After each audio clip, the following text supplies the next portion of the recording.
மிதிலை பெண்களின் அழகைக் கண்டு இயற்கை நாணிய வாவி காட்சி. வணக்கம் நண்பர்களே. சென்ற பாடலில் மிதிலையின் இளவரசிகளும் உயர்குலப் பெண்களும் பந்தயம் வைத்து நகைகளை இழந்து மகிழ்ந்து விளையாடிய காட்சியை ராமபிரானும் இலக்குவனும் விஸ்வாமித்திர முனிவரும் கண்டனர். அந்த களிப்பான விளையாட்டுகளை கண்டபின் அவர்கள் அடுத்ததாக ஒரு வாவியை, அதாவது குளக்கரையை அடைந்தனர். அங்கே கண்ட காட்சியோ கம்பர் கலைமகள் தீட்டிய சித்திரமோ என நம்மை வியக்க வைக்கும். மிதிலை பெண்களின் பேரழகை இயற்கை எவ்வாறு கண்டு நாணுகிறது என்பதை கம்பர் எவ்வளவு அழகாக சித்திரிக்கிறார் பாருங்கள்.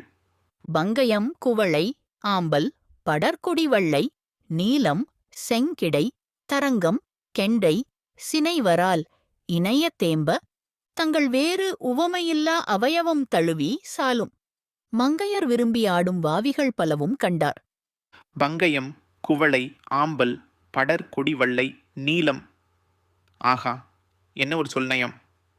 கவிச்சக்கரவர்த்தி கம்பர் அடுக்கடுக்காய் நீர்வாழ் தாவரங்களையும் மலர்களையும் அடுக்குகிறார். பங்கயம் என்றால் தாமரை, குவளை என்றால் கருங்குவளை, ஆம்பல் என்றால் செவ்வாம்பல், படர்ந்த கொடிகளையுடைய வள்ளை, அழகிய நீலோர் பல மலர்கள்.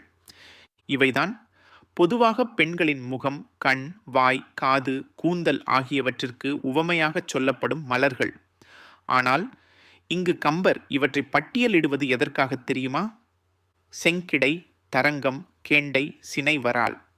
இவை மட்டுமல்ல, சிவந்த அதரங்களுக்கு உதடு உவமையாய்ச் சொல்லப்படும் செங்கடை என்னும் மலர் அடாகா, அலைகளுக்கு இணையாகச் சொல்லப்படும் தரங்கம் எனும் நீர் அலைகளின் அழகு, கண்களுக்கு உவமையாகும் கெண்டை மீன்கள், மேலும் சினை கொண்ட வரால் மீன்கள், இவை அனைத்தும் பொதுவாக பெண்களின் உறுப்புகளுக்கு உவமையாக சொல்லப்படுபவை அல்லவா? இணைய தேம்ப. ஆனால் என்ன ஆச்சரியம்!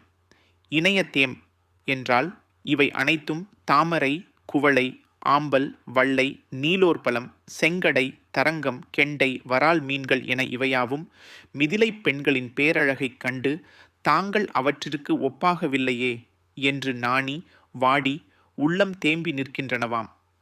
மலர்கள் தங்கள் அழகிழந்தனவாம், மீன்கள் தலை குனிந்து ஒளிந்தனவாம், அலைகள் தங்கள் நடனத்தை நிறுத்தினவாம், தங்கள் வேறு உவமை இல்லா அவயவம் தழுவி. அப்பெண்களின் அழகு எத்தகையது தெரியுமா? இத்தனை இயற்கை அழகுகளும் தோற்றுப்போகும்படியான அழகு அது. தங்கள் அழகிற்கு தங்களையே அன்றி வேறு எந்த உவமையையும் சொல்ல முடியாத அளவுக்கு இணையற்ற வனப்புடன் திகழும் அங்கங்கள். தாமரை முகத்துக்கு நிகரல்ல, குவளை கண்ணுக்கு நிகரல்ல, ஆம்பல் இதழுக்கு நிகரல்ல. அப்பெண்கள் தங்கள் உடலின் ஒவ்வொரு உறுப்பாலும் வேறு எதற்கும் நிகரில்லாத பேரழகுடன் திகழ்ந்தனர். சாலும் மங்கையர் விரும்பி ஆடும் வாவிகள் பலவும் கண்டார்.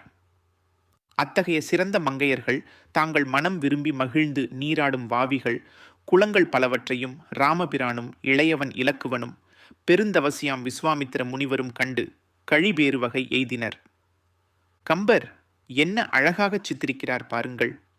மிதிலையின் ஒவ்வொரு காட்சியிலும் பேரழகு ததும்புகிறது. இயற்கையையே நாணச் செய்யும் அழகிகள் மிதிலையின் மங்கையர்கள். இத்தனை அழகை படைத்தவர் ஜனகரின் தவப்புதல்வி சீதையை எப்படி வர்ணிப்பார் என நாம் இன்னும் காத்திருக்கிறோம் அல்லவா? மிதிலையின் நீராடும் மங்கையரின் பேரழகை கண்ட மூவரும் அடுத்து எங்கே செல்கிறார்கள், என்ன காண்கிறார்கள் என்று அடுத்த பாடலில் அறிவோம்.